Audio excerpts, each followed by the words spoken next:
Hello and welcome to the #1 horror podcast on Pornhub, Getting Off. I am your host, the patron saint of podcasting, the Warden Matt Ritter, and I am here with my co-hosts this evening. If you are a fan of Getting Off or Smacking Around, you know who the fuck these two are. To my right on my screen, left, I don't know, whatever direction that is that way. I'm pointing left, but they look like they're to my right. She is host of the She League Showcase, Inside the Mind of In the Crowd, and Storytime with Miss Katie Kinsey Bay. Hi. Down below, he is a chef by trade, a mark by choice, the purveyor of Rivet City Radio and host of Botched Spots and Chair Shots, as well as the Boss Bitch's lesser half, the Will Gray. I'm also high. And making his debut, not only for Creation World and everything we do here, but Getting Off, and officially, I'm assuming you don't have anything on Pornhub that I should go check out after this, do you? Not that I know of. I'll have to Google myself later. Making his Pornhub debut, the Ginger Ninja himself, Jaxpo. What's going on, guys? What's going on?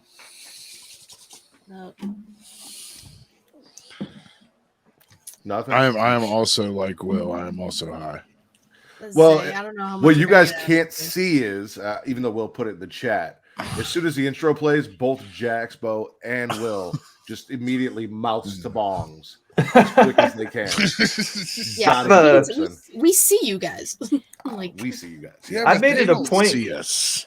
I at least put it in the chat for him. So I'm like, hey, yeah, I'm taking a bong rip during the intro. I'll do it during the ads too.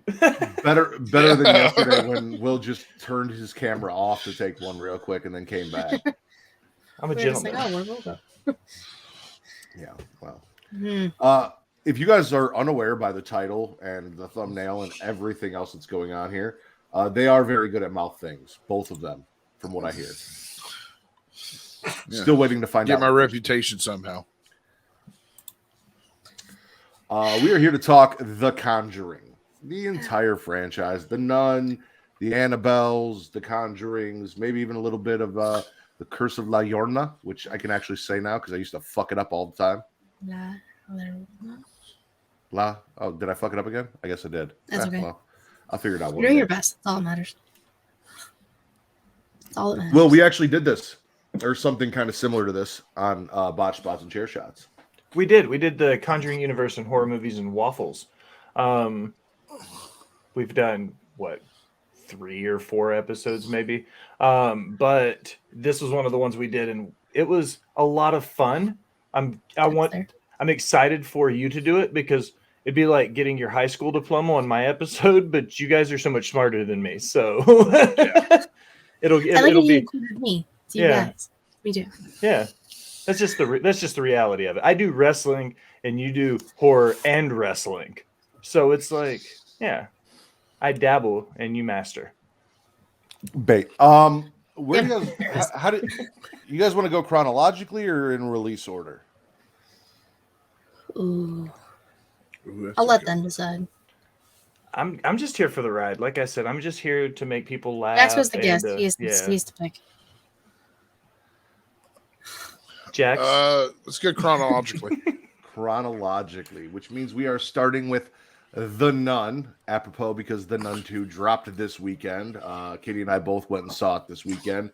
And we'll have a review of that in like 2 weeks for you guys, just so we're not dropping any spoilers. We don't want to come in here and do a spoiler review the weekend that it drops and have people tune in and be like, oh, you fucked up the movie for me. I hate that shit. So 2 weeks, we'll do a Nun 2 review after everyone's caught up and caught it, and we can talk about it and all that fun shit. Katie will probably see it another time or two by then anyway, so. No. Maybe. Yeah. We know how she does. So essentially, The Nun is a movie about a monastery where all of the nuns have kind of mysteriously died. They can't get a hold of them anymore. So they send a priest and a what would you she isn't quite a nun. Hasn't taken her vows yet. A nunette. A nunette. I think they're just called sisters. It's either that or they call them something else, but I don't remember. It's something else. Google it, Katie, while we're talking. literally what I was doing.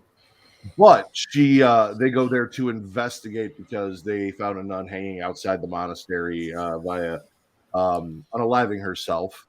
And as they arrive there, it seems like everyone's alive and everything's cool, and shit starts unfolding. And then you find out, no, it's not good.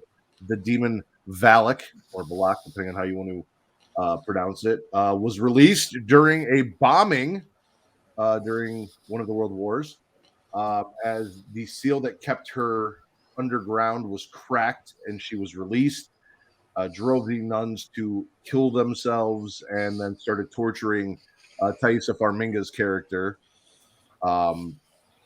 which Katie's still looking up what we call her. I mean, there's a lot. I mean, Allison might be right. That was one of the things I saw. A postulant, a spariant, Noviate. There's many things that they can be called. They just couldn't figure out one name for him. That would have been nice. No, they all of the names. I really like this movie though.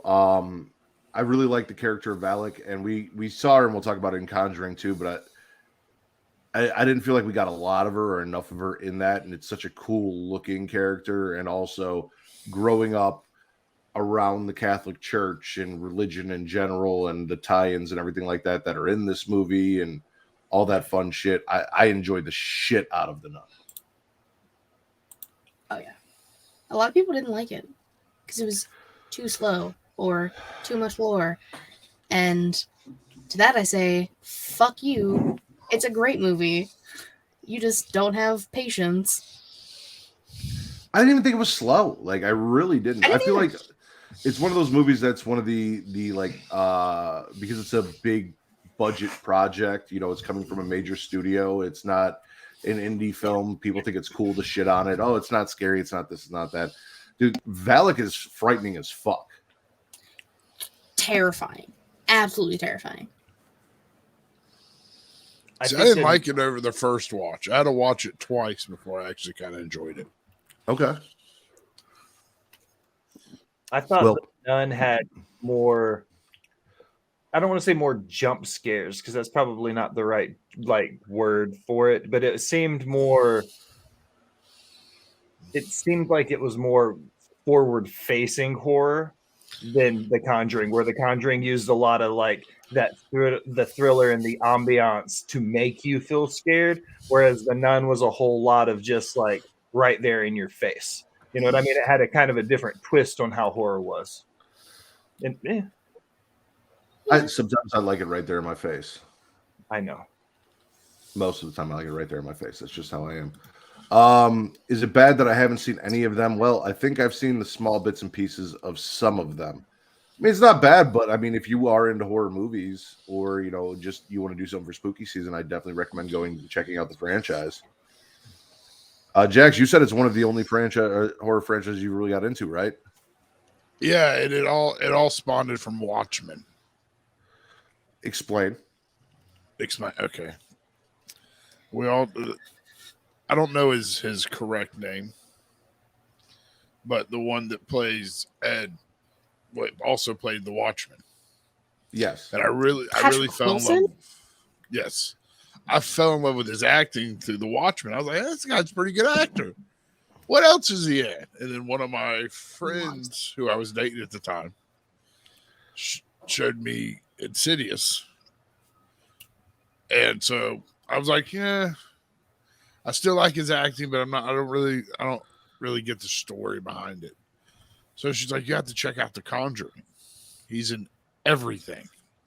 I went, oh, and he's playing spooky shit. And I've never been a real big horror guy until lately. And this is one of those I can go back and watch any of the franchise movies and enjoy any one of them. Yeah. Yeah. Like I'm actually watching The Devil Made Me Do It right now. Nice. All right.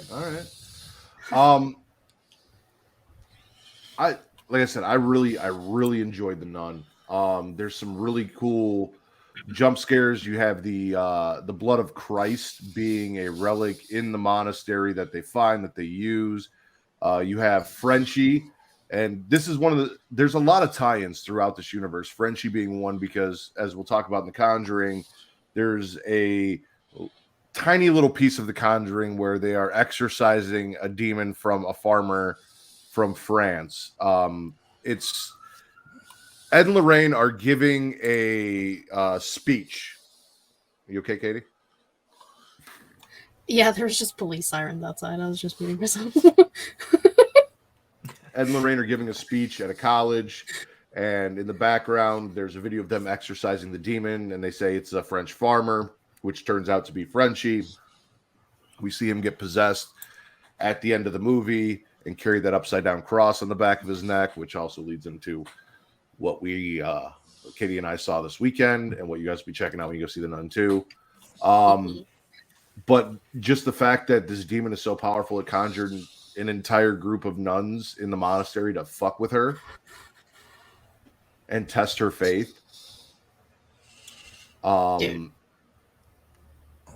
in all black, coming out of the shadows, that whole hallway with all of the crosses. So good. That reminded me of my grandmother's hallway when I was growing up. She had like hallways of crosses of all different shapes and sizes going down it. Did she just collect crosses, or was there something evil at the end she was trying to keep at bay? She just liked crosses. Okay. That's what you meant. Taekwon's here. Ty, it's good to see you. I was hoping you'd show up tonight. See you. It's like we never mind. I feel like Taekwon's trying to make Will jealous now, because Will made Taekwon jealous last night by talking, If Taekwon don't straighten up, I'll make Jadis my bottom bitch. Oh. Oh my god. What about you guys? Some of your favorite scenes, stuff from The Nun? What did you enjoy? What didn't you like from The Nun?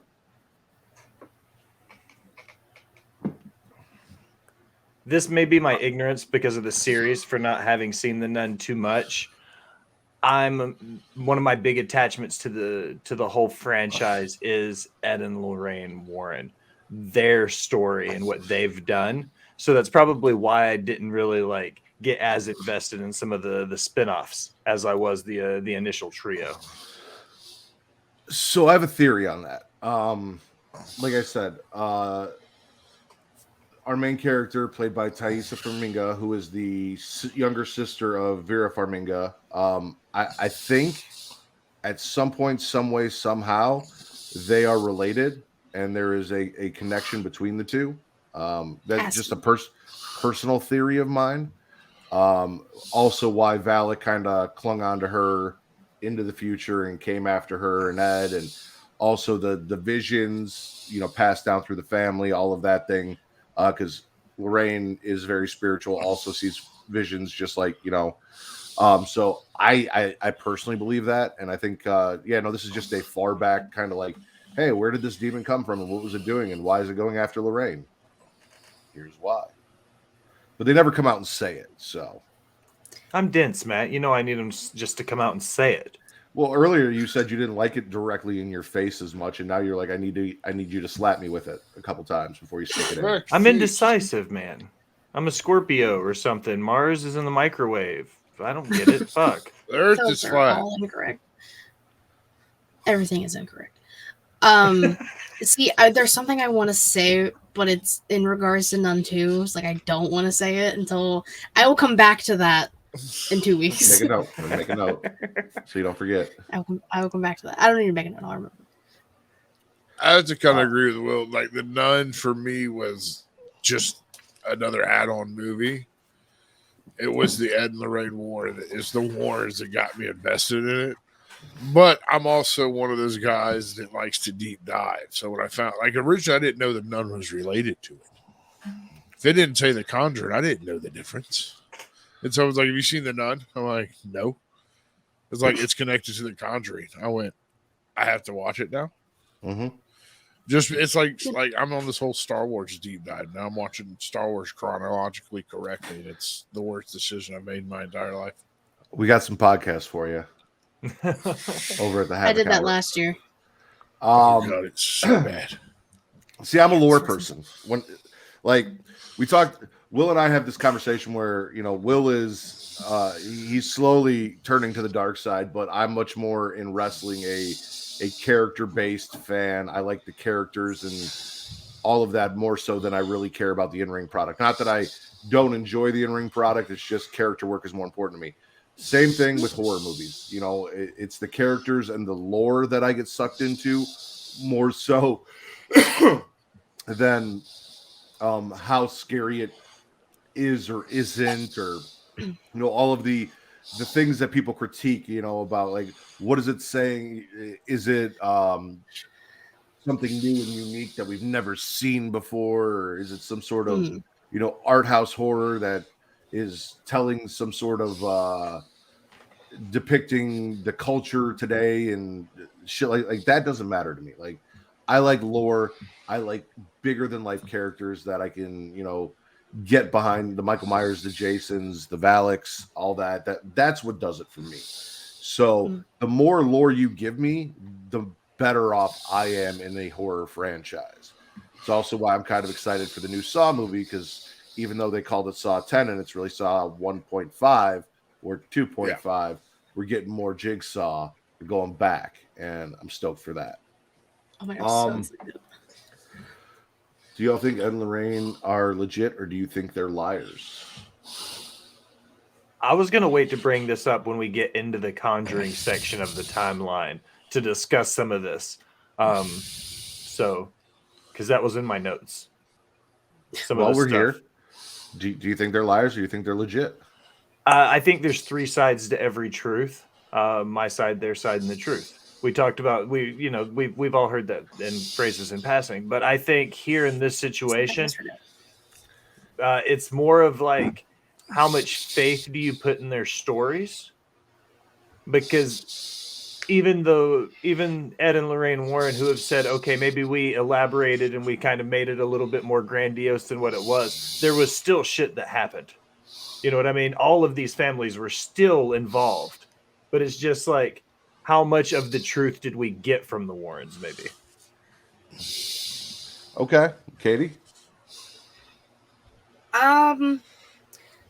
So I'm very much always into, like, yes, ghosts are real. Demons are definitely fucking real. Spiritual type shit. I didn't get to actually see her, but apparently Lorraine Warren came up to my college before I was there as just like a speaker, which is fucking dope, and I'm sad I didn't know about it until after the fact. I don't know. I mean, Will kind of made a good point. Like, there is like a few sides to it. Depends on how you look at it. Some people will say that they exaggerated everything and nothing was real. Some of it was definitely real. My opinion, at least.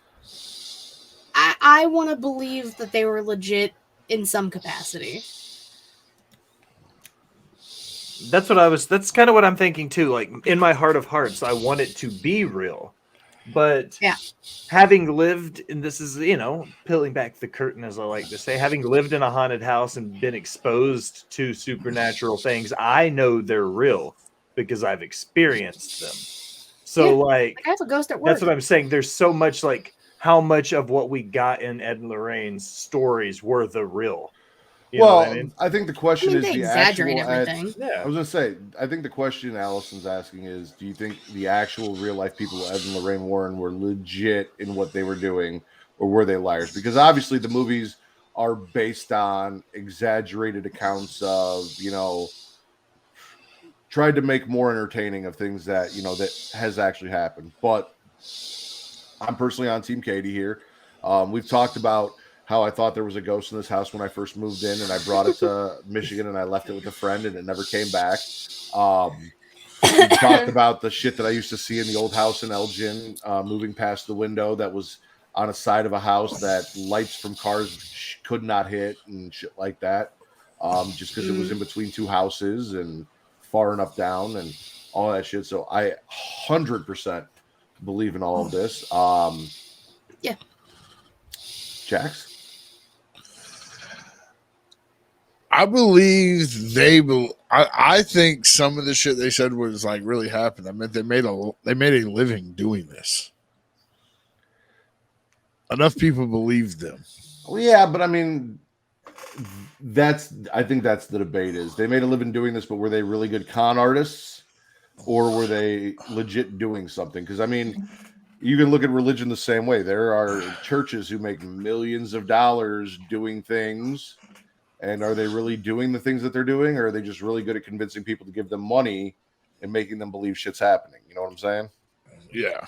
But looking at it in that perspective and that big broad of a scope, then that brings into the question of like, and I'm going to say this term loosely because I don't want to open up this can. I like it when you're loose. This goes into when you think of people who mention things like faith.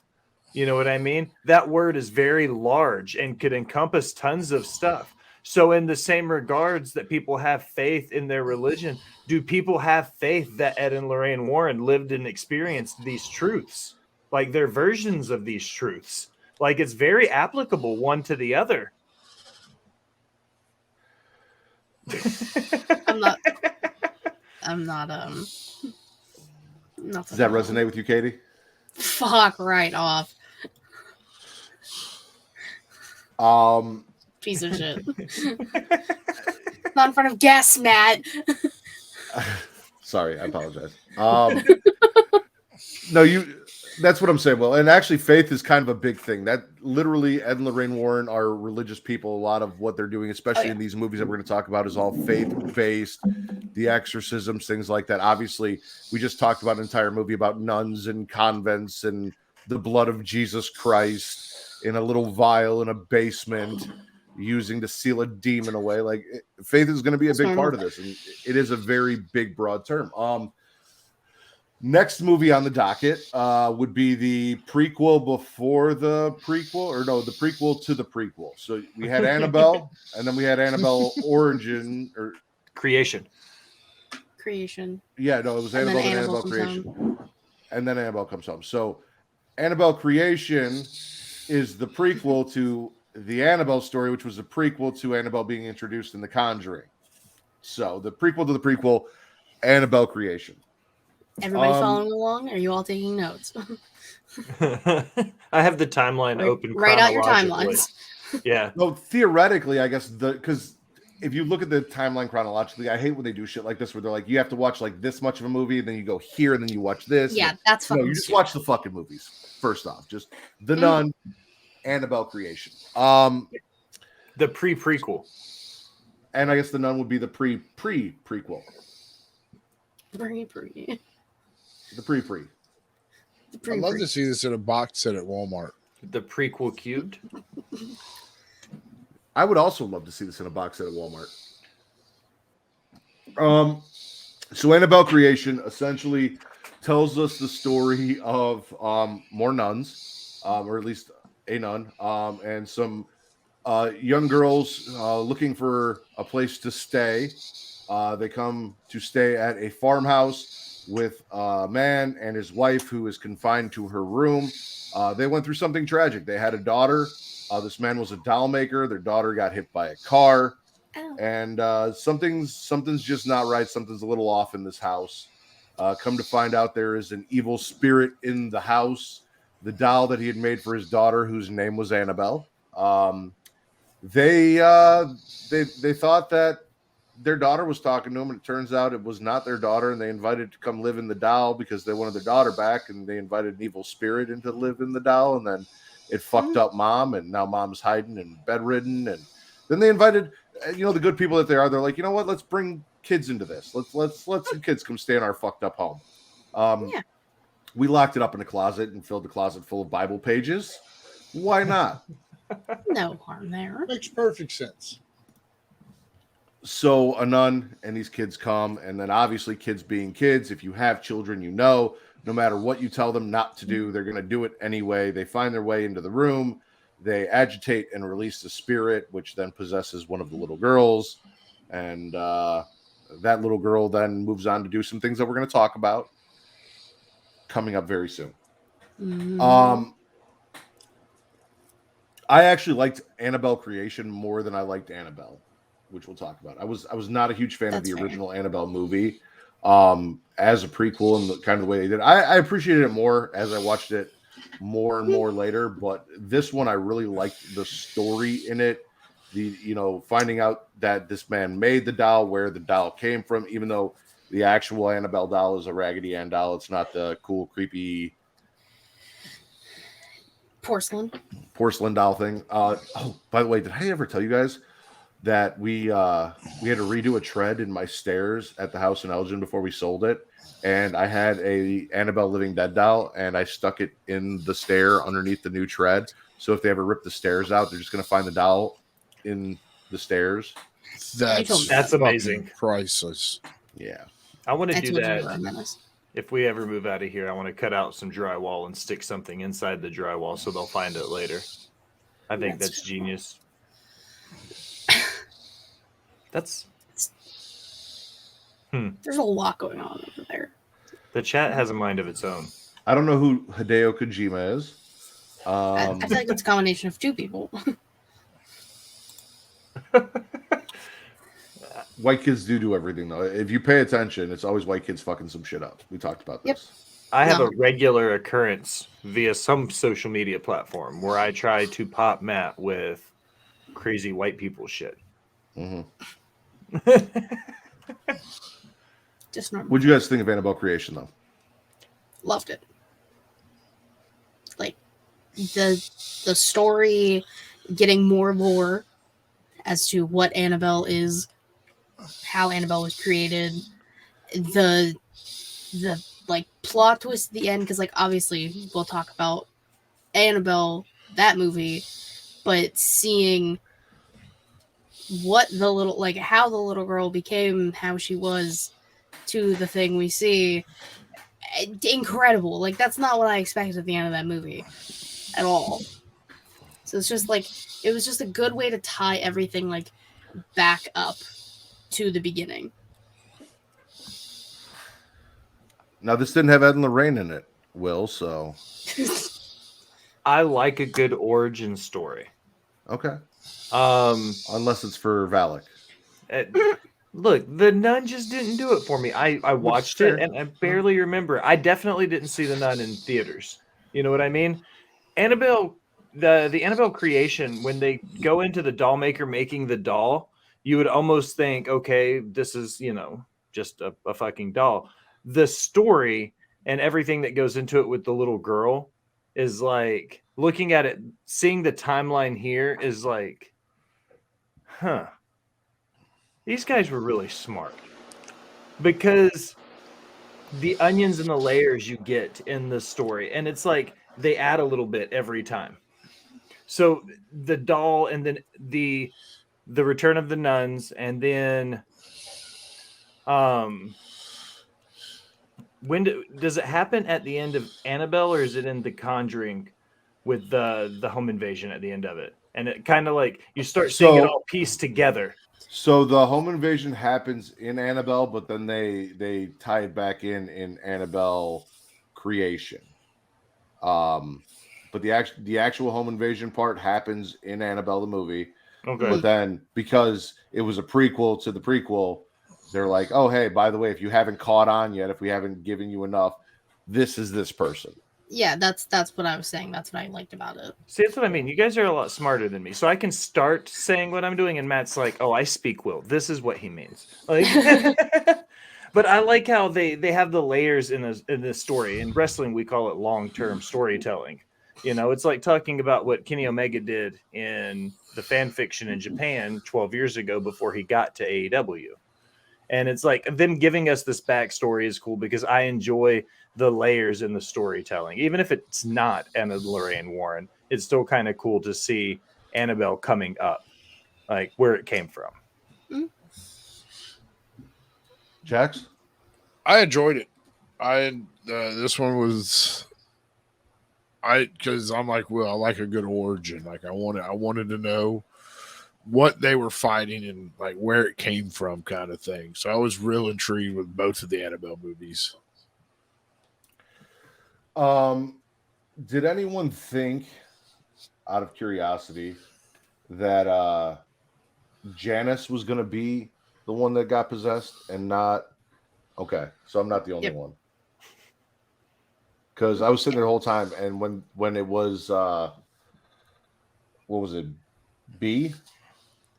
Yeah. Yeah. I was like, that was not where I thought that was going. I definitely thought it was going to be Janice. That was the one. Because she's in Ouija Origins and stuff like that. Like, she's always the creepy little girl, and she kind of looks kind of creepy. So you're thinking, all right, this is where they're going to go. And then they went with the poor blonde girl with polio. Which is just fucking rude. Like, that girl's going through enough already. Yeah. What's one more Same. thing? Who doesn't? Yeah. I also love the barn scene where all the girls are in the barn and the scarecrow's coming for them. Yes.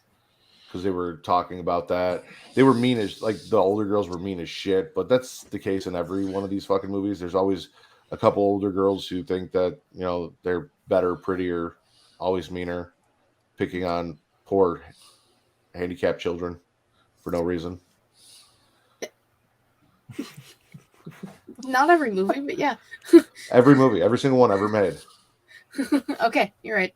Godfather, Okay. it had it. Schindler's List, it was all over it. Jesus Christ. Every movie ever made. Facts. As Katie said, though, and Will alluded to, at the end of the movie, B has been possessed by the evil spirit that was in Annabelle. She then goes to an adoption agency and she gets adopted by a family who takes her in and raises her. And that's how we get into Annabelle, because it is that family that is living next door to our main characters in the movie Annabelle. She eventually goes on to join the Manson cult or a Manson-esque cult. Comes back and murders her parents.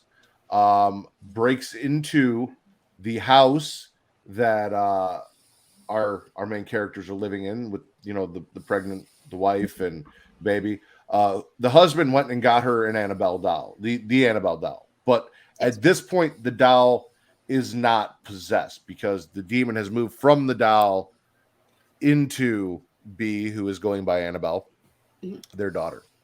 She then somehow magically through the universe, this doll ends up next door to her parents' house. She breaks in next door, finds the doll, and as she's dying, puts the demon back in the doll. It's giving Chucky. A little bit. Giving Charles Lee Ray. And I don't know about you guys, but if I had a Manson cult break into my house, attack my pregnant wife, and smear blood on and hold on to a doll, that doll is gonna. We're probably moving, but that doll is definitely. Well, he did try to throw it in the garbage. It just walked back into the house. It just showed back up. But no, I'd be moving the fuck out. I'd be We would moving not be states. staying there. I'm getting out of the country. I've always wondered what it would be like to be a member of the occult. What the fuck? I mean, It seems like you would have. It seems like you would have a lot more fun as a follower, but you'd make way more money as a leader. I mean, there are I can see that. cults all around. You can join one. You can join any cult you want, just don't drink the juice. Facts. That's true. Yeah. John's That's where right. they get you is the juice. Mm-hmm. Like I said, so I think what bothered me about this is because the only introduction we had to Annabelle was a little bit in the opening of The Conjuring, right? Yes. Where it's this doll and they kind of, this is what's going on. And it was just like this is Ed and Lorraine Warren's most famous thing. So like, we're going to put this in here for fans of Ed and Lorraine. Yes. When we find out that it's a doll that's being puppeteered and not actually like Chucky that's getting up and running around and doing things, but there's an evil entity behind it kind of puppeteering it, that's where they kind of lost me. Like, don't get me wrong, the black goat demon thing behind it looked pretty cool, but I was like, what the fuck? Like, really? I wanted it to be in the doll. I wanted the doll to be doing the murders itself. I didn't want it to be like just kind of hoisted up and I think the vessel is scarier than Chucky though, because like the doll being there but not actually being what you have to worry about seems more scary to me because I've always stood by the fact that however terrifying Chucky was, like you could punt the shit out of a doll. I'm a grown man. Like I'm gonna kick the shit out of that doll, knife or not. I've been stabbed and cut. He's never been kicked as hard as I'm gonna boot that little motherfucker. Like the demon possessing the doll is scarier to me than the actual doll. Okay. That's fair. I don't know. Annabelle, that Annabelle doll is fucking creepy.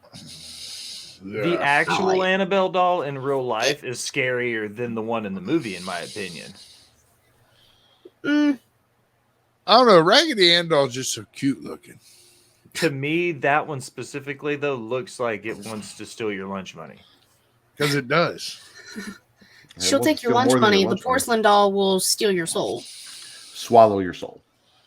My apologies. Swallow your soul.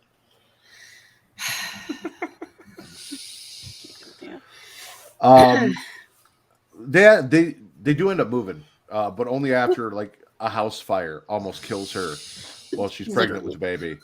And then it's like, you know what? Maybe we should get the fuck out of there. Also, they try and throw the doll away. The doll comes back.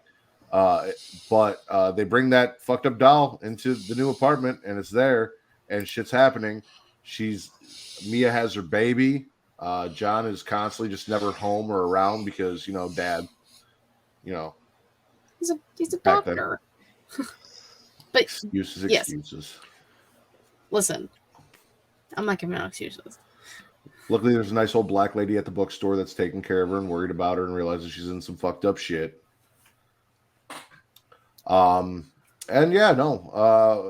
We just, all of this shit keeps happening. Attempted murder, attempted possession of the child.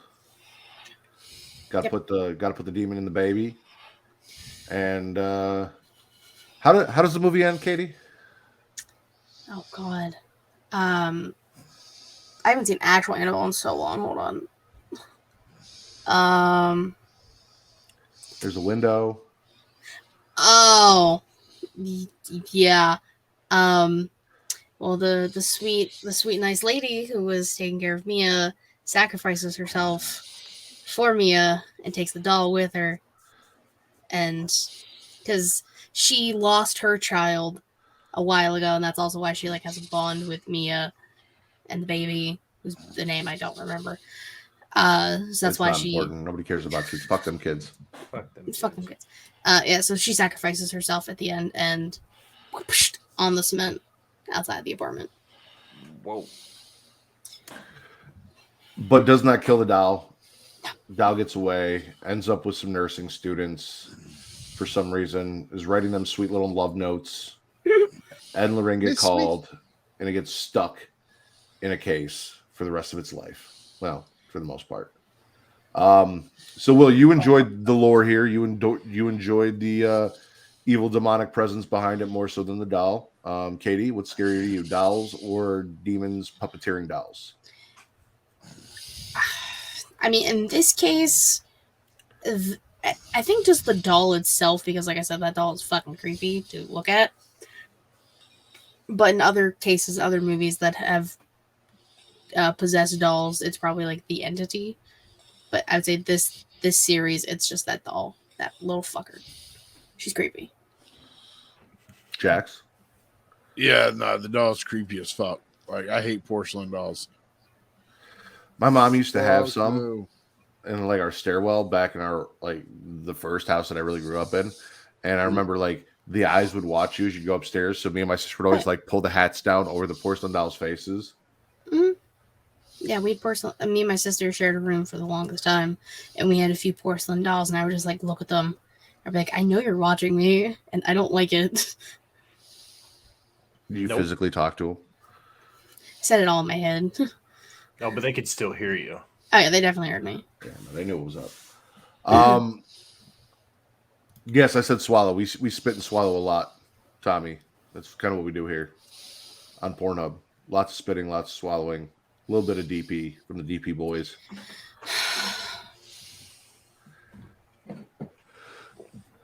So, like I said, that rolls us into the opening of The Conjuring. The Conjuring opens up with Ed and Lorraine investigating the Annabelle doll with these nursing students, taking it home. We should have also mentioned Father Perez being brutally murdered, trying to take Annabelle into a church. Didn't go well for him. No. It happens. It does. You don't take demons into churches. It's not where they belong. They don't like those places. And then we get the crux of what introduced us to the Conjuring story, and that is Bathsheba. Woo! I've talked enough. You guys, Jaxpo, you specifically said you watched Insidious, and you said you got to watch The Conjuring. You watched The Conjuring. What did you love about The Conjuring? The same thing I hated about it was the creepy doll. No, I like the whole investigation aspect of it, like that paranormal investigation, and them like deep diving and trying to figure it out. It's just some of the best things. And from the beginning, like the beginning of the movie had me creeped out when they throw the doll in the trash. No, it's right before that when they come home and it's written all over the walls in the bedroom. The very beginning, they throw it in the trash, and next thing you know, that's banging on the door. I'm like, this doll's fucked up. Mm-hmm. And then, like you said, we get to the investigation with the Perrin family, and we find out that there was a witch who drowned her children and hung herself and cursed the land. And then these people, again, bought a house that they couldn't afford so that they couldn't move away from it. Dad, again, fathers in the Conjuring series outside of Ed are terrible and always away from home when they need them. Right, Katie? Yep. Dad never around when you need them? Or just dead. Or dead. Also, like, lots of fucking kids. Like, they had what, like 4 or 5 daughters? 5. Yeah, 5 daughters. That's Yeah. If I don't know, I might have been away trucking a lot too if I had 6 women at the house waiting for me when I got home. This dude will always forever be the person from Office Space to me. I don't care how many kids he has. He's always going to be the dude who went fucking ham on a printer in a field with his homies. Ron Livingston? Yeah.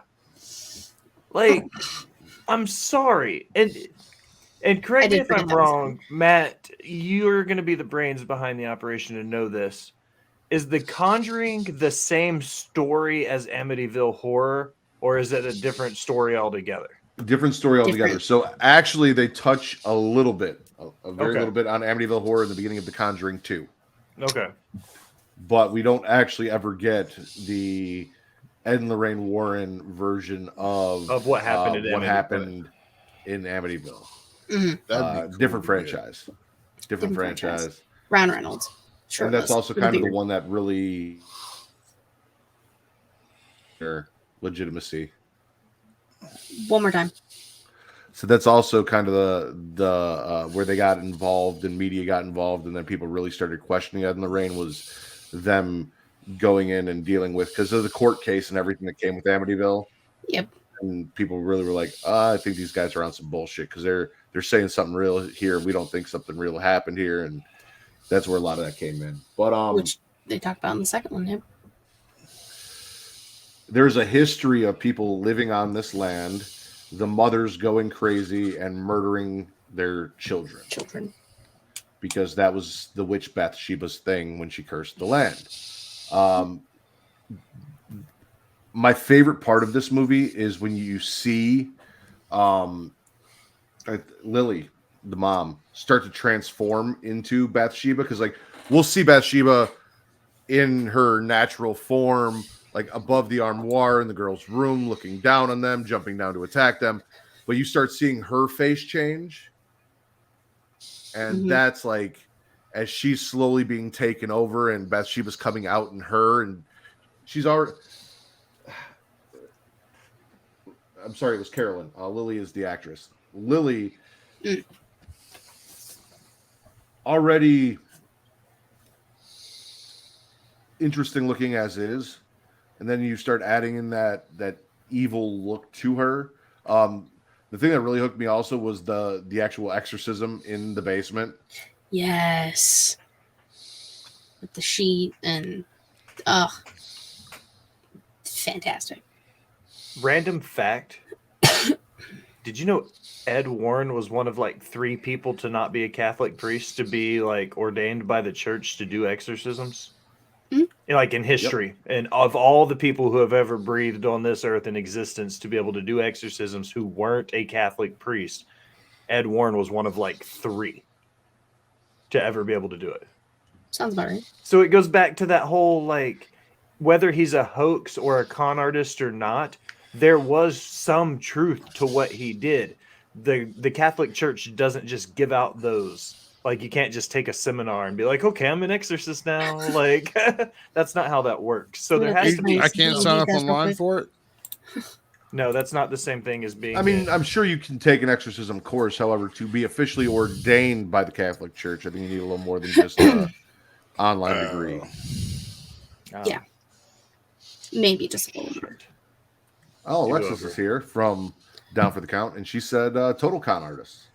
I literally had that up for like 5 minutes. Oh, I did not see that. It's fine. I'm just doing my job. Sometimes. Most of the time. Always. That was a great really backtrack, sir. You did well. Can't get mad at me when I finish it with always before you pipe in. Listen, as a married man, I am an expert in backtracking. All right. As a 2-time divorcee, no, I'm not. Well, we know. Will's track record speaks for itself. I mean, we're getting back on track. The Conjuring movie itself was it's one of my comfort movies now. Like, I'll just watch it and have it on and enjoy myself. I put it on at work all the time. Everyone I work with really just hates me for it, but it's fun. The camera, the cinematography in the whole franchise alone is phenomenal, but like this movie is like where you really start to see it, and just everything they do like in the background of stuff. This and Insidious, they both do that, like just things in the background that you have to pay attention for. And I fucking love Patrick Wilson with all of my heart and soul, so anything he does I'm gonna watch, and I'm going to enjoy the shit out of it. And I do.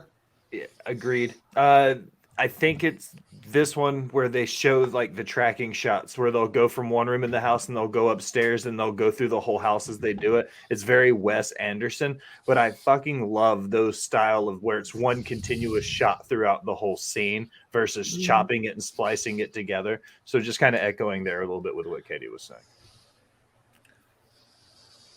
The finger snapping in the dark, or the clapping? Yes, the clapping. Mom getting locked in the basement. That game. You don't want to play that game, Katie? Hell no. No. The little girl being trapped under the house and mom coming for her. Oh, Jesus. That's anxiety inducing. That whole them trying to find out where she is and Carolyn just like scourging through the fucking floors to find her. Mm-hmm. Terrifying. They killed a dog, which is always... That's fucked. Yeah, not a fan. Hate that in movies. Even one of my favorite horror movies, Halloween, they killed a dog, and I'm like, come on. Just leave the pets alone. Eats the dog. It's even worse. You don't have to go there. You don't have to mess with animals. No, you don't.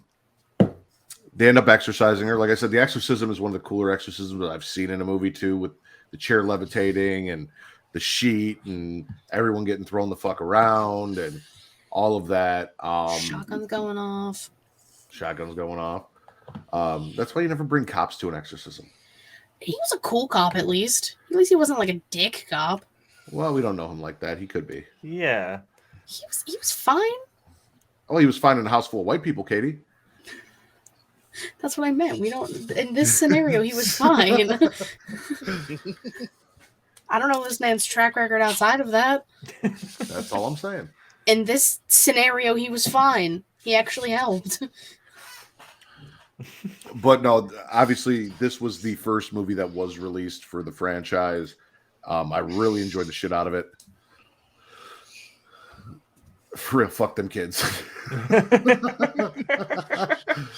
Especially now that kids are constantly getting possessed and shit. Like, I've had conversations with Kate where I'm like, if you and or Zoe get possessed, I'm just moving on and starting a new life. I'll find somebody new. I may not love them as much as you, but I'll love them enough to get away from you. Like, you could just come to Nashville. Me and John will put you on the social pipeline. You'll be fine. Exactly. There you go. I'm not staying in a house with a possessed child and or wife or possibly both. Yeah. No, fuck that. Conjuring 2. We talked about it a little bit. You've got Valak here. We don't find out it's Valak till damn near the end of the movie. A lot of cool shit, a lot of shots from the warden's house. We see, Annabelle sitting in the case and kind of getting let loose. But they go to Europe. And again, we open up with the whole Amityville horror thing and a lot of speculation. Apparently, at some point, I believe it was while exercising Frenchie, Lorraine had a very bad experience and almost died. And Ed's like, I don't know if we want to do this anymore. She starts seeing visions of Ed getting killed and Valak, the nun demon, being in the picture when it happens. And then the Vatican asked them to go and see if this British is, I guess it would be the British Conjuring, because they liken it to the story of the first movie and what's going on, the Perrin family, and see if it's real. And there's a little girl who is possessed, who is making a bunch of crazy shit happen and scaring the fuck out of her family. And Ed and Warren go to investigate, and they bring a camera crew along with them to see their process. And the camera crew thinks that they're faking everything, but apparently the demon forced the little girl to make it look like they were faking it so that they would leave. Otherwise, she'd kill her family. We've got what do they call him? The Twisted Man? Crooked Man. The Crooked Man. There you go. Yeah. Crooked, Twisted, same thing. Which was supposed to be a movie that never came out. Yep. Supposed to be. And they like did a bunch of shit for it, and then nothing ever happened with it. Which never made sense to me, because it's like, how are you going to make a movie about that was Valak? Like, Valak just kind of took the Crooked Man from the thing and projected it out to scare them. Like, she takes the form of things to scare you and test your faith and so on and so forth. So Crooked Man was Valak. So I never really understood how they were going to do a movie about that. I don't know. Maybe just like the lore behind what Crooked Man was, because obviously they were singing the little song about him. So maybe that's what they were going to try and take the movie, and then just have Valak just show up at the end and do her shit. Valak is the glue. It ties it all in together. Yeah. Even though you weren't a big fan of The Nun, yes, that is 100% correct, Will.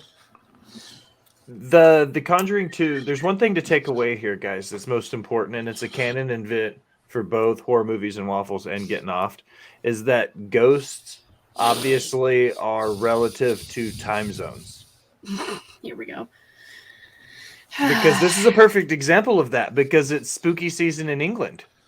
So it's like they only get scary stuff at night too, but it's not nighttime the same time in England as it is in America.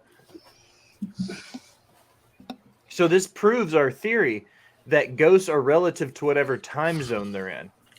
Well, and that whole conversation started because of movies like The Conjuring, where like in the first movie, they're like, oh yeah, there's a knocking and it happens at 3 a.m.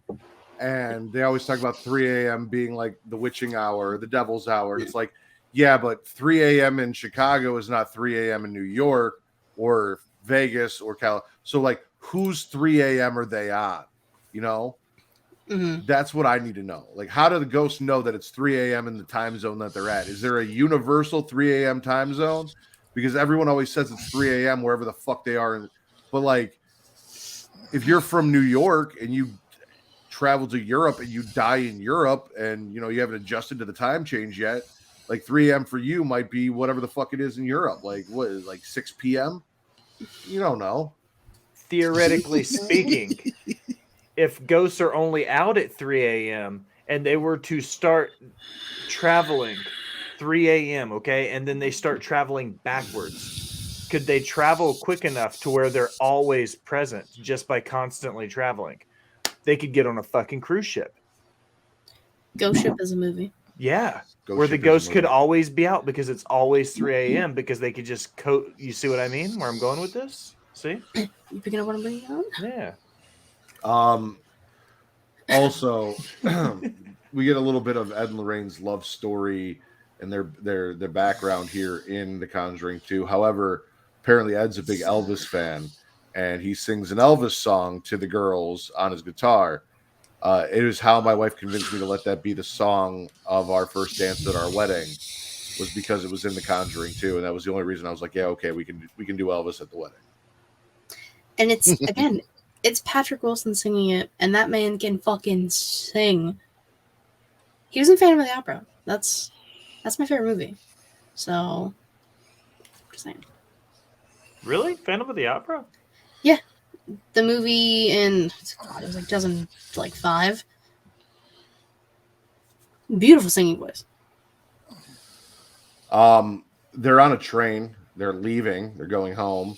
And Ed realizes by some freak accident when the rolls of film fall onto the floor, the audio tapes fall on the floor and cross, that if he plays the audio tapes together, there's a hidden message from an old man who died in the house that Valak is kind of using to then use to possess the little girl and suck away at her. Of what's like her soul and like her essence. Like they talk about these demons draining you, you know? Yeah. The freak thing was just. I know. And I didn't actually mean it that time. That wasn't one of my intended euphemisms. Because children. Yummy. That's a wee yuck. Yes.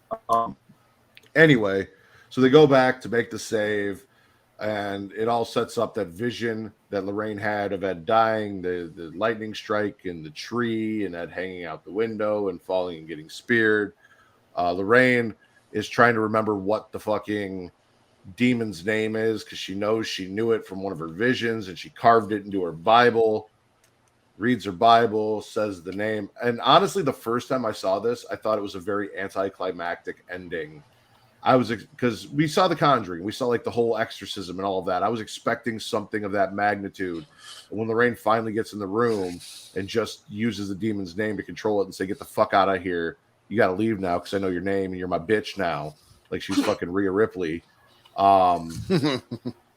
Sends her on her way. I was like, that felt anticlimactic. But the more I've watched that movie, the more I've kind of appreciated it for the way it ended and what it was and kind of understood. And then you got the whole backstory of who Valak was and the nun and all that. And I think that helped a little bit too. Oh yeah, 100%. I was kind of the same way because you see everything that happens in The Conjuring. Then this one, yeah, shit hits the fan rather quickly at the end with like Ed trying to get through the house, gets blinded, gets burned, tries to save a little girl. And then just like Lorraine finally figuring out what Valak's name is and just her turning and that face, which is just disgusting and creepy. And it's good. It's a good ending. It's not like over the top. Yeah. I feel like I was hoping for over the top, but no, it was cool. You got the whole room full of crosses again, and the crosses spinning, and the little girl in there, and Ed hanging out the window, and the curtain ripping, and him about to fall. And anxiety. Also, who the fuck still crawls through a house after being blinded and burned? Ed to save Fireman. Well, yeah. I don't know about blinded. I don't know if a fireman would still be going through the house trying to save somebody if he was blind and couldn't find them. Who was And Chuck Warren. Norris? Chuck Norris would be a good one. Yeah. Chuck Norris would do it. Chuck Norris doesn't get blind. Chuck Norris blinds blind. Yeah. Something like that. Mm-hmm. But no, like there's a fucking demon in the house and you can't fucking see 5 feet in front of you. Everything's blurry and you're still just crawling around. I didn't want to put that up. Is that true? That too. Mm-hmm. I think he means Helen Keller, but What, being blind? Yeah. I'm not touching this. I'll give Tommy an A for effort. He was trying. That is the most Bert Kreischer thing I've ever seen. What? Oh, I'll find it and I'll play it for you after the show when we're on the post show. Whatever her name was. Because you know, Will, I know you know who Anne Frank was. Oh, I know. I'm familiar. Okay. Yeah. Okay. Yeah. Just a little bit. Yeah. I've read the book, as it were. This version, the story with Ed and Lorraine they tell in this is, in my opinion, the best Ed and Lorraine story in this series, even though it's not my favorite Conjuring story. Okay. You get a much more deeper look as to who they are as people here, because I feel like this you see a lot through the movie where Lorraine is scared for Ed's safety since the vision all the way to the end. It's all the foreshadowing, the shots, and the cool stuff. But like that seems to be more the focal point. Whereas in some of the other movies, the demons or the nuns or the other characters that they're helping almost come across as the main characters, where this one, Ed and Lorraine, very much felt like the main characters for the majority of the movie. Yeah. Fair. You can see that. Fair. That's fair enough. You know what we're going to do here? We are going to thank you guys for joining us live here on Creation World. And if you are joining us live, you'll be checking us out at twitch.tv/Creation World, where it is free to subscribe if you have an Amazon Prime subscription. It gets you a free subscription on Twitch every month that you can use. Costs you absolutely nothing. You can give it to us, give it to Rivet City Radio or any of your favorite Twitch streamers. We would appreciate it. If you have an Amazon Prime account, it's just sitting there. You should absolutely use it. You can also be watching us on YouTube, where you can like, subscribe, comment. Will? It boosts the algorithm that helps find new listeners. And there's a little notification bell up top. We like to say, flick that bean. Get notified every time we go live. We would appreciate it as well. Other place you guys can check us out. My favorite place for you to check us out, pornhub.com/model/creation world. Because we are the #1 horror podcast, wrestling podcast, all that nerdish news podcast on Pornhub. Mm-hmm. Only podcast you can find on Pornhub, and you should go check us out because it's a great place. And you could also watch me force Katie to sit down with the rack and watch porn and comment on it with Will and Juss, and it's a good time. I mean, she volunteered; it wasn't forced. Like, I wouldn't ever force her to watch porn. That sounded fucked up, way more fucked up than I meant. But she volunteered. She did. She didn't enjoy it. It was there. Patreon.com. $1 gets you Return to Wrestling, where Travis and I go back and we talk old WCW, as well as Multiverse with Travis and Mara, where they talk DC animated films. And it's the entire back catalog. So everything from 1995 WCW all the way up to where we're at in 1998. And every single movie that Travis and Mara have watched, broke down, and discussed, both those podcasts for that same dollar. For a slightly higher tier, you can get our show ad-free. However, right now, you guys are watching us live, and we have sponsors, and those sponsors are awesome, and we want you to support those sponsors. So we're going to play a little ad break for you so you can see who they are. You can get your discount codes. You can go get some cool shit, sex toys, energy drinks, shit for your animals. Love our furry friends. All of that, we've got it for you now. Spice things up in the bedroom, then it's time to check out Adam and Eve. Did you see, Adam and Eve is the leading adult toy store that offers a wide range of products to help you explore your sexual desires. Whether you're looking for something to use solo or with a partner, they have everything you need to satisfy your cravings. From vibrators to lingerie, bondage gear to lubricants, AdamandEve.com has it all. And the best part, you can shop with confidence, knowing that all their products are of high quality and backed by a 100% satisfaction guarantee. That means whether you bought a dildo, sex swing, penis ring, vibrator, anal sex toy, bondage toy, couples toy, lube, or accessory, you can get a refund within 90 days if you're not 100% satisfied. No questions asked. And right now, as a special offer to our listeners, Adam and Eve is giving you 50% off almost any item on their website. That's right, 50% off. And if you act now, you'll also get free shipping. So go to adamandeve.creationworld.com and use the offer code erotica at checkout. That's erotica at adamandeve.creationworld.com for 50% off almost any item and free shipping. Don't wait. This offer won't last very long. The link is in the description. Attention dog lovers. Are you looking for high quality products to spoil your furry friend? Then you need to check out dog.com. Because you see, dog.com is the go-to online store for all your dog related needs. They offer a huge selection of dog food, treats, beds, and more. Plus, they have products for all types of dogs, from puppies to seniors and everything in between. And the best part, you can shop with confidence knowing that all their products are made with your dog's health and happiness in mind. Dog.com only stocks top-rated brands that you can trust, so you can rest easy knowing your dog is getting the best. And right now, as a special offer to our listeners, Dog.com is doing a big warehouse clearance sale. And all you have to do is go to dog.creationworld.com and you can get up to 80% off on all sorts of items like toys, treats, bones, harnesses, bowls, leashes, and anything else you can think of. So go to dog.creationworld.com and take advantage of this sale right now. Spoil your furry friend with the best products from dog.creationworld.com today. Link is in the description. Are you tired of feeling sluggish and unfocused throughout the day? Then it's time to try Dubby, the ultimate energy source. Dubby is a powerful, clean energy drink that is designed to help you stay alert and focused no matter what life throws your way. Whether you're a student, a busy professional, an athlete, or especially a gamer, Dubby can give you the boost you need to take on the day or the night. It also contains important aminos and vitamins that canned energy drinks simply don't have. And the best part, Dubby is made with high-quality ingredients and is completely sugar-free, maltodextrin-free, and is keto-friendly. So you can enjoy the energy boost without any of the crash, jitters, or angst that comes with traditional energy drinks. Simply mix Dubby with water and you'll have a delicious, refreshing energy drink that can help you power through your entire day. And with a variety of flavors to choose from, including Galaxy Grenade, Beach and Peach, and Dragonade, you're sure to find one that you love. So go to dubby.creationworld.com and order your Dubby today. And for a limited time, use code Creatia at checkout to get 10% off your order. That's Creatia at dubby.creationworld.com for 10% off. Try Dubby today and feel the difference. The link is in the description.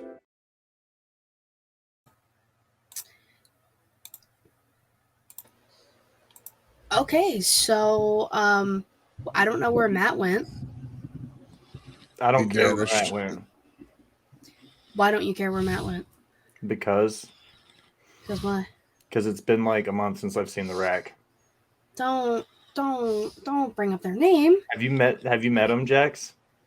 No, I think I should. I think You I met ever- him once briefly. You've never met the rack? don't think That's I've been- twice. Will. No. That's twice. Oh, rack! You're the worst.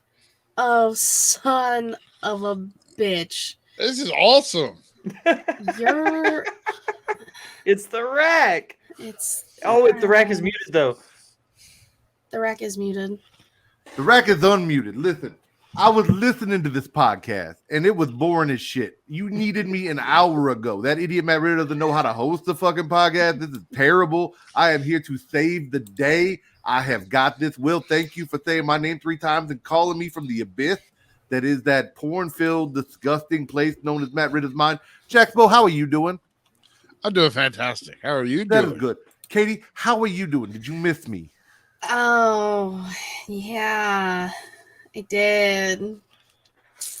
Even Tommy has no idea who the fuck I am. He's chanting my name in the comments. Everybody wanted the rack, ladies and gentlemen. So what are we talking about here? We talking about the ghosts and the conjurings and the nuns, and I fucked nun once. Do not tell the comment. What is it that we are speaking about? Everything you just said, you are 100% correct. We just finished talking about the Conjuring 2. Bet this is exciting. You have no idea how exciting this is in the bedroom. You have no idea. Mrs. Ritter screams the Rack's name, hoping I will show up and please her because Matt Ritter is just vanilla as shit. It's missionary all the time. So you did what, the Conjuring 2 when you talked about the Elvises and the Valaks, and by the way, like, I know she's creepy looking, but I also think she could throw it back. What the fuck? I know just thinking about the fact that anything that has to do with demons or possessions is going to be freaky as fuck, without question, 100% of the time. Because they contort in their bodies. Because it's sinful, and all good sex is a little bit sinful. That is correct. The Rack is a big fan of the sodomy. So I believe there was a whole town in the Bible called Sodom based on Pillars of Salt. So the next movie would be what, Annabelle comes in her home or something like that. Annabelle Comes Home. Yeah, that one. That's the one, with the sex dolls and then all the toys in the room, the sex dungeon that the Warrens are hiding from their daughter, and then I believe there's there's a babysitter who is a virgin, and then there's a dude with gigantic testicles that she's kind of crushing on. Bob's got balls, right? That's the thing. Big balls. Bob's got balls, yes. So then some little brown haired girl, because it's always the fucking brunettes that are the problem. It is never the blondes. Like, the blondes are fucking and getting killed. That is neither here nor there. But releasing the demons and causing the issues, it's always those little brunettes with like daddy issues. I was about to say that. I am a redhead. That doesn't apply to me. Naturally. That's not the point we are making. We're talking about the movie. Okay, fair enough. I'm just saying, if you're calling yourself a redhead, and I'm talking about natural brunettes. Anyway, so she comes over and she's all like, "Oh, there's a bunch of spooky shit in this house, and I want to talk to my dead dad." Which, by the way, a lot of people aren't even allowed to talk to their real alive dads, let alone their dead dads. So, like, what makes you think you're so special? So she starts going through the sex dungeon and touching like all the stuff. All the things that are like blessed by priests and sitting on the walls, and like, you just don't go into somebody's toy chest and start playing with all their toys without their permission. But she don't give a fuck, and she unleashes all the bad spirits. The man that the dude that collects the money from the prostitutes before they get on a boat or something like that. He got the coins in the eyes, and then there was that cheating bride that the dress, and there was the fucked up TV and the little monkey that claps like Will when Allison says they're gonna have sex. He gets all excited. Just like that. Annabelle, again, the Warren's favorite sex toy, locked up in its case. Lets that out. That was a terrible idea. And then this poor little girl who is made fun of and tortured at school, who has the same issues that her mom does, just seeing stuff. She sees dead people. That's not a ripoff of another movie. What? She sees dead people. She does. There was a creepy old man perving on her at the school, and she was like, "Stop looking at me, ghost." So they unleash all that shit. There's like an evil werewolf out in the fog trying to bite off Bob's balls and shit. And luckily, somehow they figure out how to put all that bad shit away, get it all locked back up. And despite the fact that this little brunette fucked everything up, the Warrens just being the nice people they're like, "Listen, we'll still let you talk to your daddy. Your daddy loves you. He says it's not your fault that you crashed the car that killed him, even though it was kind of your fault that you crashed the car that he died in. But he doesn't blame you for that. Everything's okay." And it was a nice, big, happy ending. They even had a birthday party for the little girl who didn't have no friends. And then the two older girls made all the kids come and celebrate her birthday because, like, they kind of fucked up her life, so that the least they could do was, like, get kids to come and bring her presents and make her feel normal for a day. It was very beautiful. And I think Bob's balls got touched by the blonde, and neither of them are virgins anymore. So it was good times all around. Successful. You're the goddamn worst. The best. Yeah, apparently you are wanting to be on every show. The best there is, the best there was, the best there ever will be. The Rack. Also Bret Hart, but like more entertaining in front of a microphone. So she sees dead people. She does. Okay. And then she goes into a room and there's all these trinkets where they can summon all of these like dead people and ghosts and mythological shit. I mean, it sounds a very Cabin in the Woodsy. Like listening to you telling the story the way you told it could be Cabin in the Woods. Yes and no. So, Cabin in the Woods, essentially, the whatever item that you played with the longest first, then summoned one thing. Like you couldn't just play with everything and everything got unleashed unless, of course, you were stupid and you found an elevator and then you went into the basement and then you broke some controls and then the controls released everything and then a bunch of people died and then a giant evil god appeared and destroyed the world. Not that is what happened in Cabin in the Woods or anything, but generally, it's just the first thing you touch, right? Summon something, and then people bet on that shit. The booby demon. I would summon the booby demon. The booby demon. Yeah, because I'm always going to touch No, Tommy, Bob has balls. Bob has big balls. Big balls. Bob almost lost his balls to a fog werewolf, but he escaped. He hid in a chicken coop that I didn't even know they had chickens. I don't know why they had chickens, but he was. Yeah. They're hipsters. Yeah, he was, chickens, roosters, whatever. He was hiding in there. No, the people who have chicken are hipsters, not the chickens themselves. People who keep chickens in like city areas. Yeah, hipsters. That's who keeps chickens. Well, they were hippies, but Even Ed acknowledged that Bob still had balls by the end of the movie. Katie, talk, movie, sing. This is what we're here for. Speak. Me talk. Okay. Yes, you talk now, please. I liked this movie because of finally getting to see the different stuff in the Warrens' room that is not like Judy was told many times, don't fucking go in this room. What does she do? She goes in the room, brings the babysitter and the babysitter's friend, and all hell breaks loose, like you said. But it was so cool getting to see that other stuff because they show it in like The Conjuring and The Conjuring 2. Like we get to see like snippets of this room, but we don't know any of the stuff that's in it. And this was our chance to finally get to see more of these cases that the Warrens had. And I think at one point, the fourth movie, if they still make a fourth, was gonna be that weird werewolf thing. I don't know how true that is, especially now with everything going on. But I like the fact that we got to see like the little stories. It was like a scary stories to tell in the dark, like the book, but in a movie. Like a bunch of different stuff. It was the movie that they made later down the line, but better and like more fast paced. No, I understood everything you were saying. I just knew if I awkwardly paused, it would make you feel concerned, and then you would start rambling, and it was fantastic. You did exactly what I wanted you to do.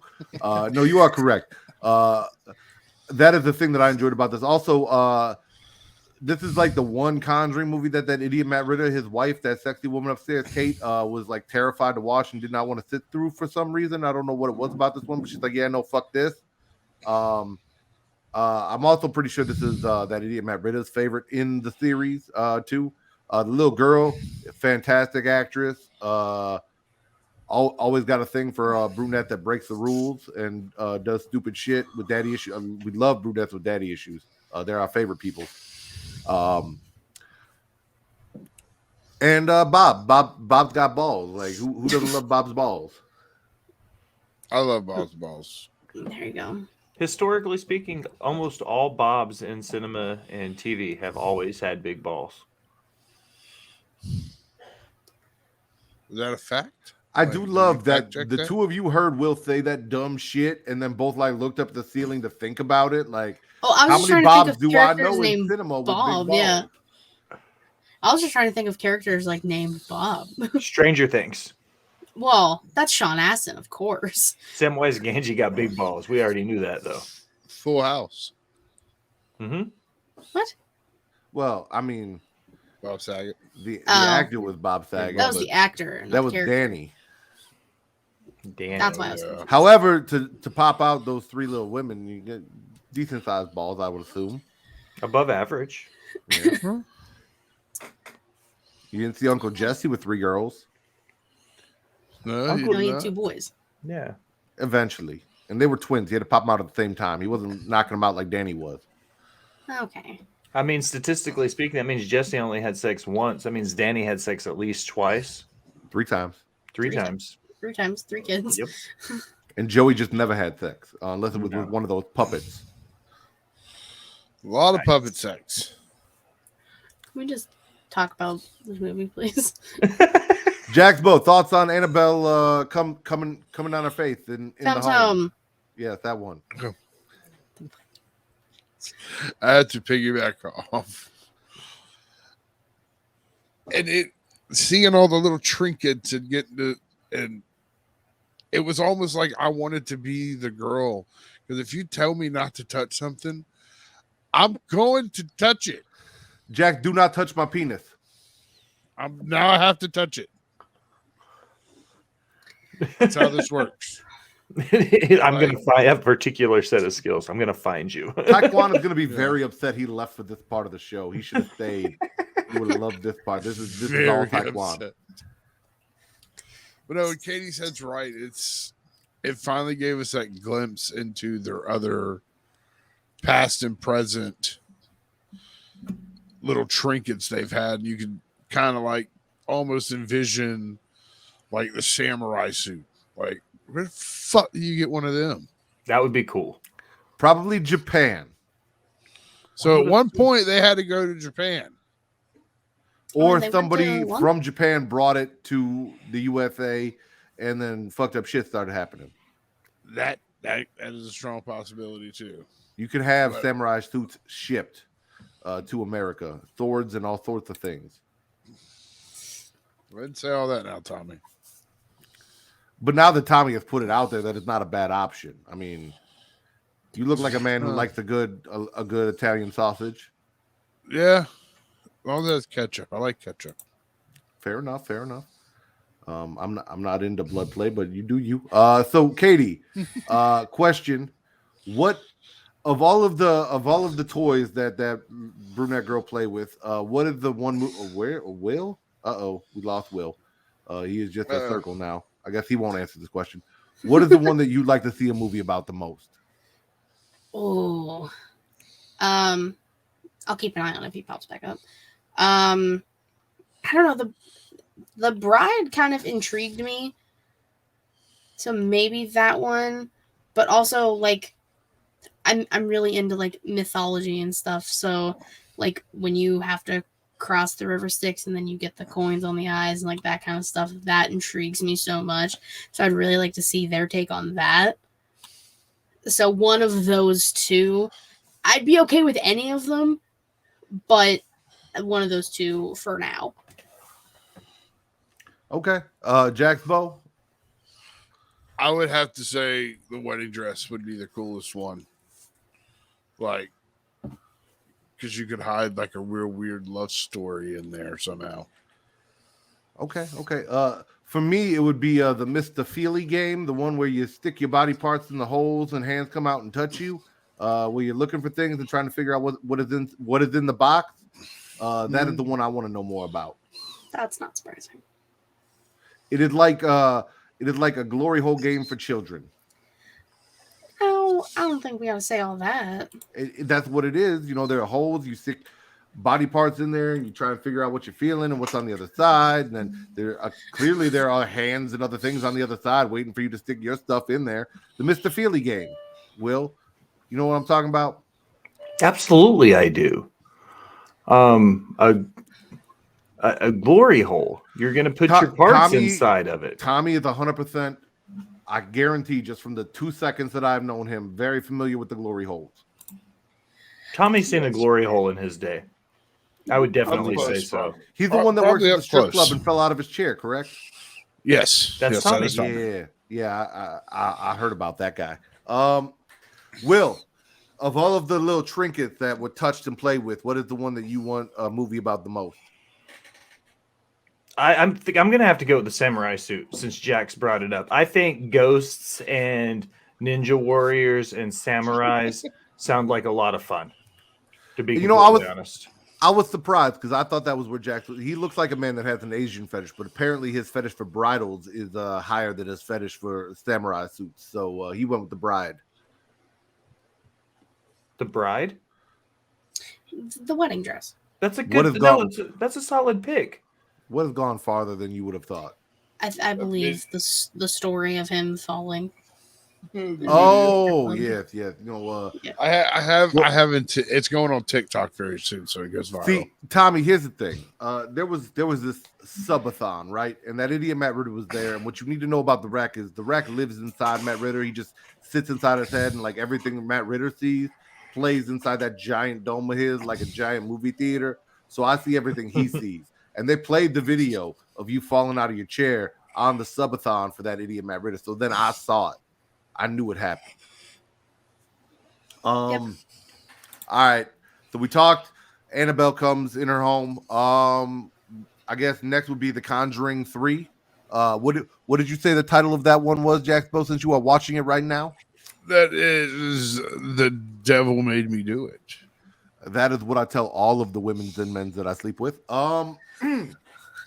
This is a different one because this isn't like there's no demons, there's no ghosts, none of that. There's an actual real life witch, like practicing witch, daughter of a priest who was into fucked up shit. And of course, you know, the priest is just like, I'm just gonna let this fucked up shit be a thing, and I'm gonna let it happen, and I'm not gonna stop it. And she's doing shit. There's also like this weird side story. There's like this romance with these kids on a farm that are working, and I don't know what the fuck was going on, but the land was cursed because the witch put a thing under the thing, and then the house, and then the waterbed had issues. And cool as shit. There you go. You know, I've always dreamt of being in a waterbed and feeling hands just touch all over the rack underneath the waterbed. Yeah. What is wrong, Katie? Why are you making that Nothing. face? I said nothing. Can you tell me that doesn't sound nice to just get massaged on a waterbed by random hands with your eyes closed and a blindfold and handcuffs? Now you're just adding a lot more things that you didn't say before. But since you've added all of that, yeah, she's totally into it now all of a sudden. Now that you're adding everything, now I'm just slightly concerned. Well, Rhea Ripley's music is playing in the background. The old version, not this version. Yeah. Kate just laying there going, "This is my brutality." Anyway, So young man gets possessed. He gets sent to like a hospital for people that are fucked up, and they're trying to like figure out what's going on with this witch so that they can get the curse off of him or whatever's going on. Meanwhile, his girlfriend is still like, even though he kind of saved her little brother, right? Like her little brother was going to be the one that had the possession shit going on. And then he's like, no, come inside me. Don't come inside him. Come inside me. And then he took him inside whole and then held on to that shit and then started doing fucked up shit. And then we locked him up and then they had to stop the witch. And there was a whole like stone tablet underground and tunnels and all sorts of fucked up shit. Ed has a bad back from all the fucking he was doing. That's how I remember it. That's exactly how it happened. I specifically remember there being a line somewhere in there where there was like, Lorraine rode me so hard I can barely walk. Yeah. It was that or it was the fat bloated dead guy that attacked him in the morgue. One of the two. Ugh. Oh, yeah. I forgot about that scene. I'm also pretty sure Ed got dick wiped by the fat bloated guy. Just naked. $20 is $20.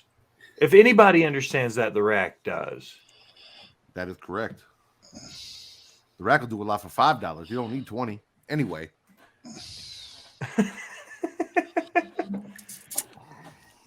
Thoughts on The Conjuring 3, The Devil Did It With Me?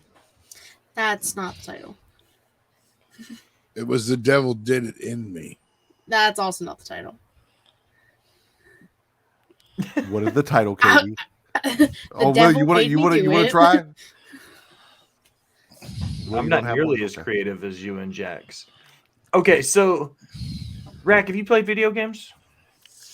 Yes, the Rack has played video games. Mostly things like Leisure Suit Larry or the old SmackDown games with the bra and panties matches. That's what I'm Stuff talking like about. that. That's a good one. Okay. So, have you ever played a game where you have to do any dungeon crawling or anything? No, I have not. I prefer to do most of my dungeon crawling with another man on my back. Respect. Okay. I'm going to tie this together now. Video games Okay. like that, like if you go into like a Legends of Zelda type game, always figure out a way to work Tears of the Kingdom into a story. But if you look at the way the series works, it's like kind of the same roundabout, and then they just kind of like plug in little pieces in it to make the equation whole. And I kind of feel like by The Conjuring, The Devil Made Me Do It, that's what it was. It was like Ed and Lorraine Warren plus a demon plus a piece of antique equals The Conjuring 3. Like it's like they were doing math and they were just like a really funny ad lib to get to this point. And I understand the callbacks and everything that went into it because they've talked about this specific case earlier in one of the series. Wasn't the third story the way they opened the second one or something like that? Because they did the callbacks at the beginning of each movie, right? Where they would like I think it was at the end of the beginning of the first one where they talk about the doll, and then they have another callback in one of the movies to the third one, specifically about this one with the court case and stuff. I don't remember if they necessarily mentioned this specific one. What in the second one, that's when they get like under a lot of scrutiny, but that was because of Amityville, not because of this. So I don't think there necessarily is. Off the top of my head, there is a connection to this story in the other movies. Listen, Will, that is the kind of question you would ask that idiot Matt Ritter. He might know the answer to that. That is not what the Rack is here for, to, help enrich your understanding of this movie. There was paperwork, there was a naked guy in a morgue, and witches and tables and a sledgehammer. That is what the Rack has for you. You just described a WWE pay-per-view in the 19 teens. They broke that altar like Cody Rhodes broke the throne, baby. With a sledgehammer. That is correct. That is how he did it. Good job. I'm glad you paid attention, Will.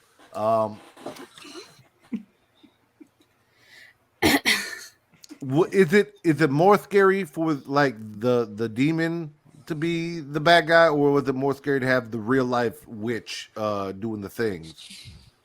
The witch. Really? Yes.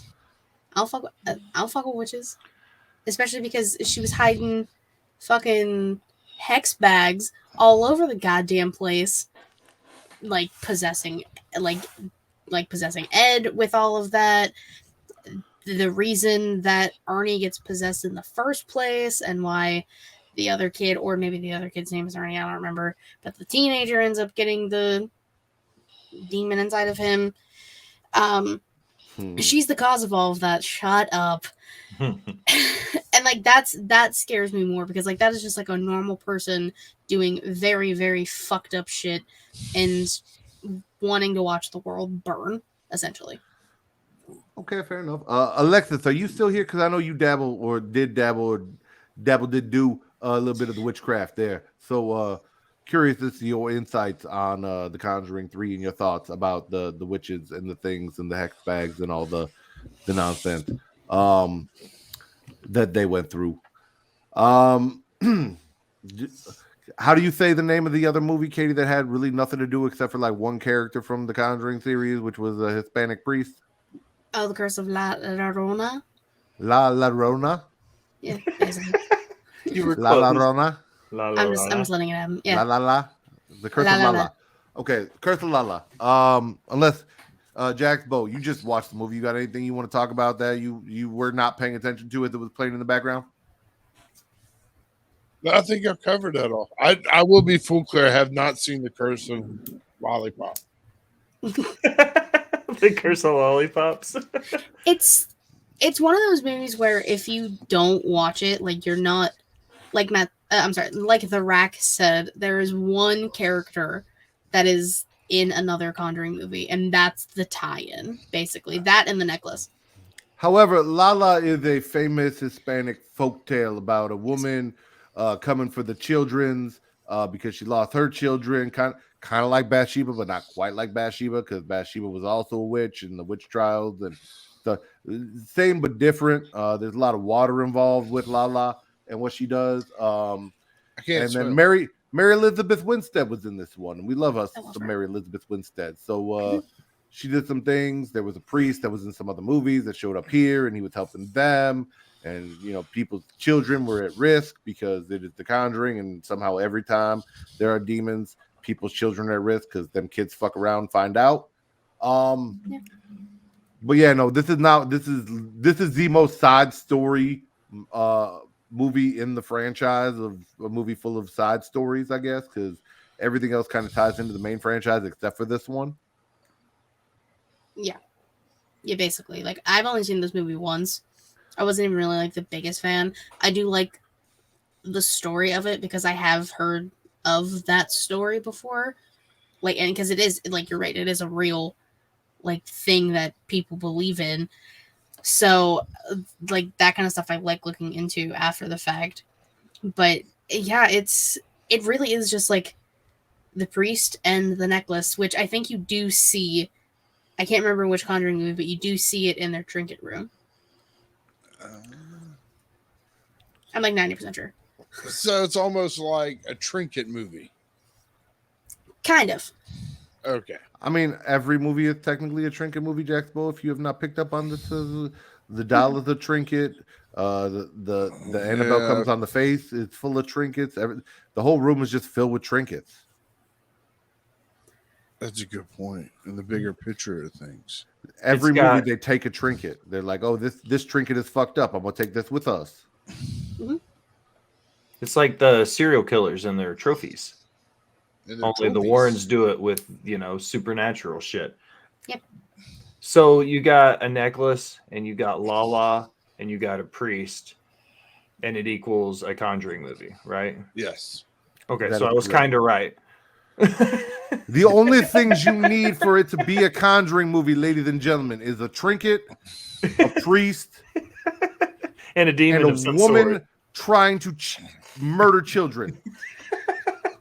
We just wrote it. We could do millions of dollars with this equation, Rack. Sorry. Listen, name me one of the Conjuring movies that didn't involve those three things. No, that's what I'm saying. It's like an equation. Katie, I see you thinking. I never disagreed. I know, but you were trying to. You love to try and prove the Rack wrong. We know this, and I saw it in your face. You were like, I'm gonna think about this. I'll be like, fuck the Rack. But you couldn't, because he's right. Oh, now she's really trying. No, I'm really That's the same face she makes when she tries math. Rude. The Rack has been called many things, and that is the nicest one of them. So I think we can all agree that the Curse of La Llorona, just go. Curse of Lala. The Curse of Corona was our least favorite of the franchise. The worst. You are the worst. Katie, what was your favorite film in the Conjuring franchise? Ooh. I'm gonna go The Conjuring, but Nun 2 is damn close. Okay. I also have a nun fetish. Listen, you're all about punishment and guilt and all those things. Like, I can see it. Will, your favorite film in the Conjuring franchise? Annabelle Comes Home. I like the story with the trinkets and everything that comes together. I like how at the end of the movie, Ed and Lorraine Warren's like, "Oh shucks, she let all the demons out." Like, that's the most crazy white people response to what the fuck just happened in the world. Like, I mean, they also dealt with all that shit already. They're just like, God, not damn it. again. You let Well, out a that's 15th century priest. Like, fuck. if you're gonna let all the demons out of the box, at least they put them back in before Ed and Lorraine got home. You know, they fixed it before they got there. They didn't have to deal with that shit again. Also, also does not surprise me because you look like someone who likes to play with toys. Jackbo. Yes. Let's see if I can analyze your sexual kink by your favorite Conjuring movie. Oh, it's The Devil Made Me Do It, hands down. That It's makes because more sense than anything else in the world. Yeah, no, it's because it's a true crime and a horror movie all in one.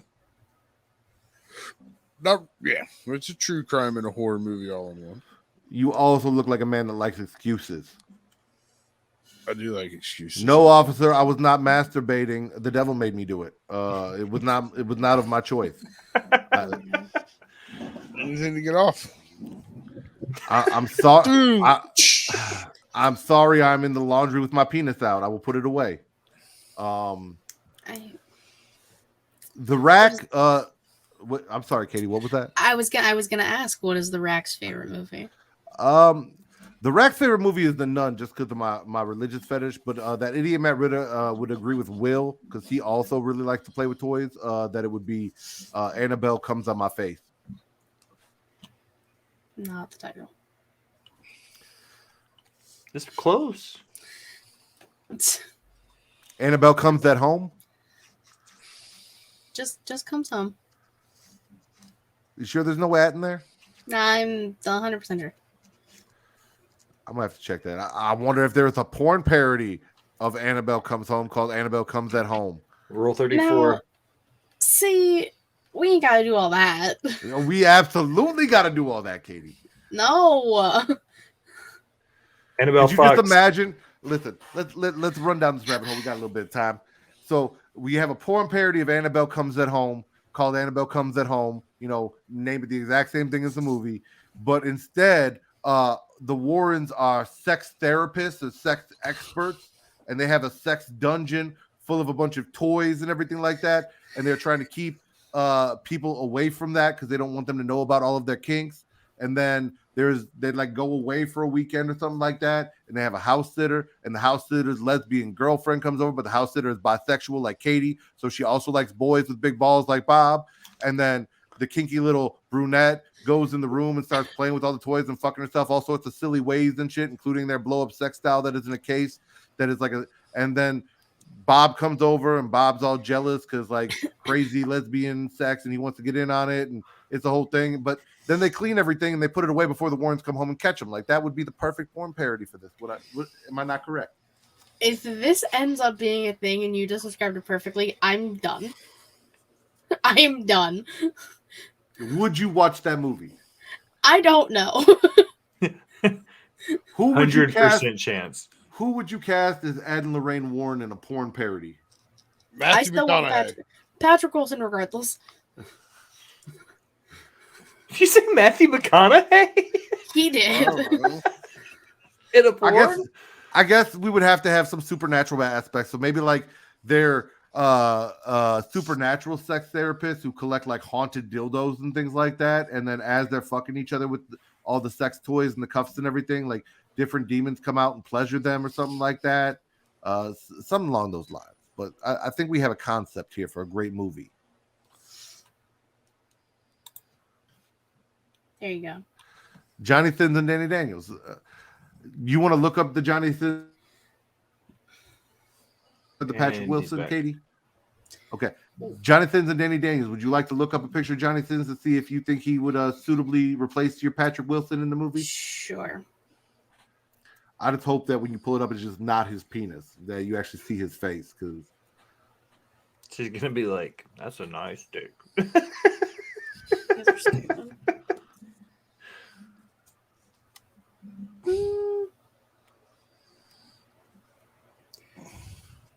That's fine. Okay. I would like to cast Jaxbo in this movie as the ferryman. Okay. You into it, Jax? Yeah, man. You only live once, so you never know. Well, I think that has been enough of the Conjuring universe. I want to thank everyone for joining us. I know that the last 2 movies were far enjoyable than the first 4, whatever bullshit that idiot Matt Ritter was talking about, unless you're into like actual knowledge and information about shit and like factual descriptions of what happened. I don't know who the fuck is here for that. Let's start with the most ginger to the least ginger. Jaxbo, would you please tell everyone where they can find you on social media should they want to follow you? They can find me on Twitter/X at Jaxbo2020. And what do you do there, Jaxbo? I retweet a lot of stuff. Okay. I don't really post a lot, but I retweet all the shows that I'm on. Which this will be one of them, and we appreciate it. Next, the not brunette girl without a father, Katie. Where can they find you? Me and Matt will be having a conversation after this. You can follow me on Twitter at KatieWrestling13. The link to your inbox, take all things Elite Showcase, Twitch.tv/Elite Showcase, and YouTube.com/Elite Showcase. Typically Thursday 6 p.m. Eastern. Patreon.com/Elite Showcase. The September exclusive podcast that's all about Law and Order Special Victims Unit will be out this week, maybe tomorrow if I edit it finally. So for $3 you can watch that, and then you get an exclusive non-wrestling podcast every month. The Special Victims Unit is what they should have called the Warrens' little office with all the shit in it. Oh my God. Will, you got rivets, you got cities, you got radios, you got big cocks and chair shots and a boss bitch. Talk about it. I have rivets and cities and radios and boss bitches. If you check my link tree, The Will Gray, you'll find everything that I do for Botch Spots and Chair Shots, Rivet City Radio, Off the Top Media, Creation World, Dirt Sheets, Wrestling. If you want to follow this show, which the Rack is more frequent on because I get away with this shit, you could go to Twitter at Getting Off. There's also stuff for Creation World. I think it's at ITSCREATIA World or some shit like that. It's Creation World on all the socials. Matt Ritter has some shit too. It's not important. You maybe punch his name in a search bar and you might find some shit. There's also a show called Smacking the Raw. Maybe punch that in on like TikTok or Threads or Instagram. You might find some. Who cares? He's not important. He's not entertaining. He does not let me do as much as he should if he wants more viewers. And Tommy has agreed to that. And Tommy seems like a very smart person from the 5 minutes that I've known him. So yeah. For Miss Katie Kinsey Bay, the Ginger Ninja, and a chef by trademark by choice, The Will Gray. I am not that idiot, Matt Ritter. I am the Rack, and this has been the #1 horror podcast on the porns and the hubs.